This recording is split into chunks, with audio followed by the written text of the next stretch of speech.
Wakil Ketua Komisi Pemberantasan Korupsi Alexander Marwata mengumumkan secara resmi penetapan Gubernur Papua Lukas NMB sebagai tersangka dalam kasus dugaan tindak pidana korupsi dalam konferensi pers yang digelar di Gedung Merah Putih KPK pada Rabu. Meski telah secara resmi ditetapkan sebagai tersangka, Alexander Marwata belum membeberkan detail perkara yang membelit Lukas NMB. Gubernur Papua ini telah lebih dahulu dicegah ke luar negeri terhitung sejak 7 September 2022 hingga 7 Maret 2023. Tak hanya menyampaikan status baru NMB, Alexander juga menyebut KPK akan memfasilitasi Lukas NMB untuk berobat jika sudah ditahan KPK.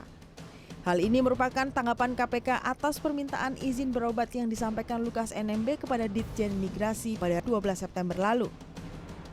Benar bahwa KPK sudah menetapkan LI sebagai tersangka dan proses penyidikan sedang berjalan. Kemudian jika yang bersangkutan itu menginginkan agar pemanggilan itu mengikuti aturan-aturan di TNI, tentu kami akan lakukan. Itu kan tidak ada persoalan, ya mungkin dengan tembusan ke pihak TNI-nya atau Puspomnya itu tidak ada persoalan.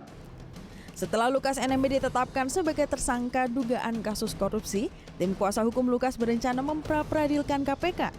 Menurut tim kuasa hukum Lukas, penetapan status kliennya yang tanpa pemeriksaan adalah prematur atau dipaksakan untuk kasus ini. Meski demikian, kuasa hukum mempersilahkan penyidik KPK memeriksa Lukas di rumah pribadinya di Desa Koya Tengah, Jayapura, Papua. Kita sedang mempersiapkan tim hukum untuk mempersiapkan pra-peradilan kalau dimungkinkan sehubungan dengan penetapan tersangka yang tanpa meminta keterangan terlebih dahulu. Kalau KPK betul-betul mau periksa Bapak lagi, silakan ke Koya karena Bapak tidak akan keluar karena masyarakat tidak mengizinkan Bapak keluar dari Koya.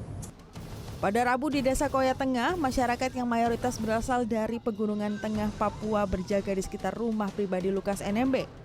Membawa alat perang tradisional, mereka berjaga sejak penyidik KPK melibatkan pemeriksaan pada Senin 12 September lalu.